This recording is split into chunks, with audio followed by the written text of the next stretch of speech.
Sir आप क्योंकि आप बंगाली समाज का जिक्र कर रहे हैं तो नहीं भूलना चाहिए कि बंगाल में कोलकाता हाईकोर्ट से ही ये फैसला सामने निकल कर आ रहा है और कोलकाता हाईकोर्ट ही ये कह रही है कि 77 वर्गों को वोट बैंक के लिए जोड़ा गया। इस तरीके की टिप्पणी अगर कोर्ट की तरफ से की जाती है कि ऐसा लगता है सिर्फ धर्म को ही मानदंड माना गया, तो ये तो कहीं ना कहीं इस चुनावी माहौल में सियासी तौर पर मुश्किल बढ़ाने वाली टिप्पणी है। भाई इस फैसले को रिव्यू किया जा सकता है, अदालत में चुनौती दी जा सकती है। वो तो देंगी ममता वो देंगी, बनर्जी, तो उसमें उन्होंने ऐसी ऐलान कर ही दिया है। उसमें ऐसा कोई, जब ममता बनर्जी कह रही हैं हम इस फैसले को नहीं मानते, इसका सीधा मतलब है कि बंगाल सरकार इस फैसले के खिलाफ अदालत में जाएगी और एक अदालती लड़ाई होगी इसमें आगे। ठीक है बात कि वो सुप्रीम कोर्ट में जा सकते हैं, इसमें तो कोई बात नहीं है कि हाई कोर्ट के फैसले को नहीं मान रही सरकार। लेकिन एक महत्वपूर्ण बात है कि जैसे 35% मुस्लिम्स वहाँ पर हैं, 65% हिंदू है, तो जो बीजेपी की तरफ से पहले से ये लड़ाई चली जा रही है कि वहाँ पर एक बड़ी आबादी हिंदुओं की है, उसके बाद भी ओबीसी के आरक्षण में ज़्यादा मुसलमानों की भागीदारी क्यों है, और उसको वो मुस्लिम तुष्टीकरण के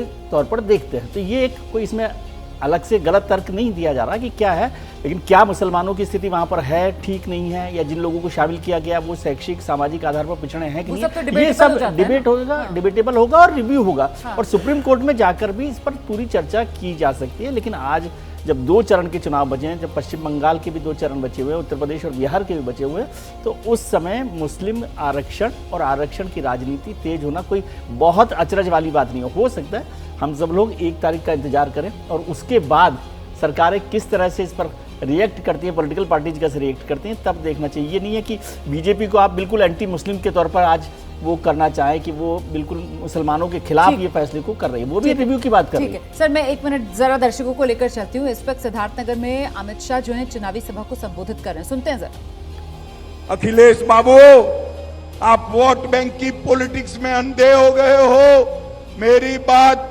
ध्यान से सुनो।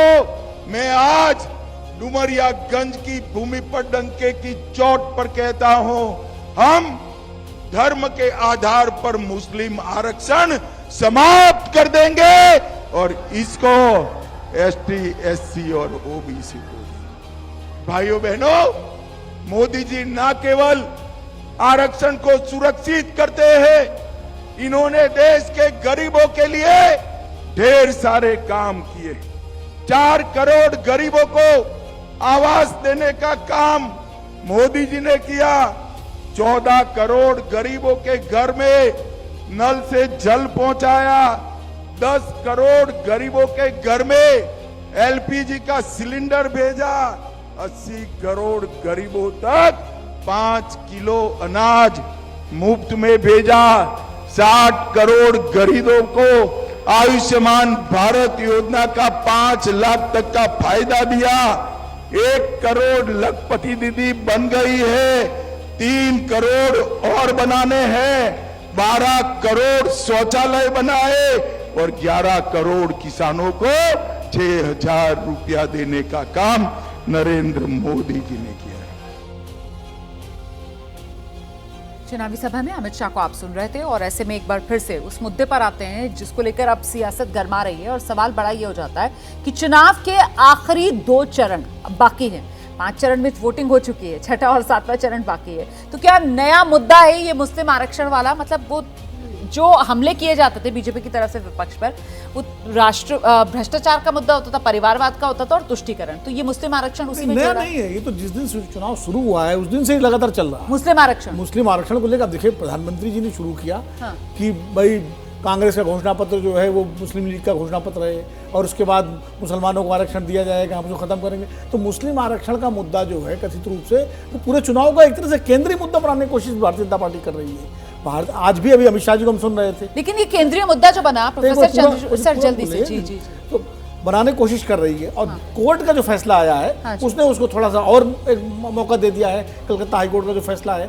लेकिन अब 2 चरण चुनाव बाकी हैं, कितना बन पाएगा कितना नहीं बन पाएगा, क्योंकि मुसलमानों को जो आरक्षण मिला हुआ है, कर्नाटक का एक उदाहरण छोड़ दीजिए, सुप्रीम कोर्ट ने रोक दिया, वो पिछड़ेपन के आधार पर मिला हुआ है। सच्चर कमेटी की रिपोर्ट अगर आप देखिए, उसमें राज्यवार मुसलमानों की आर्थिक और शैक्षिक और सामाजिक स्थिति का वर्णन है। उसमें बंगाल के मुसलमानों को सबसे ज़्यादा हालत खराब बताई गई है।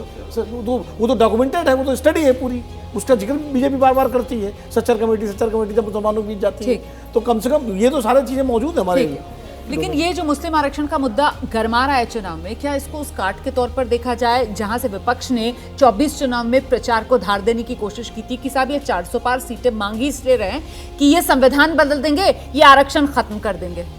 नहीं, मुझे लगता है कि वो एक कोशिश विपक्ष की रही होगी ताकि असुरक्षा का भाव तैयार करके वो अपनी तरफ लामबंदी कर सके। पर मुझे जहाँ तक आरक्षण का विषय लग रहा है, देखिए संविधान में लिखा है सामाजिक और शैक्षणिक, धर्म का तो कोई आधार संविधान ने भी नहीं लिखा है।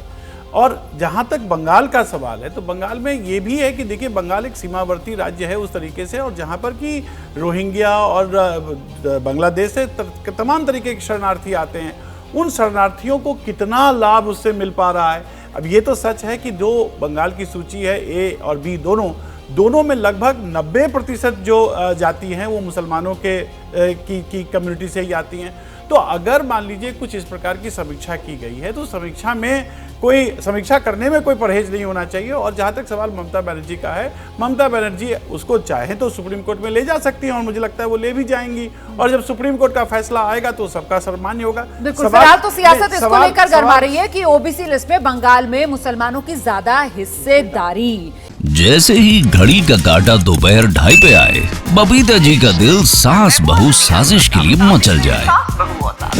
और ये है इनकी बहू, पूरे दिन ऑफिस की टेंशन हो जाए गॉन जब ये करें अपना फेवरेट शो फ्री टाइम पे ऑन। इनकी तरह आप भी देखें अपना फेवरेट शो अपने टाइम पर और डाउनलोड कीजिए एबीपी लाइव ऐप अपने स्मार्ट टीवी पर।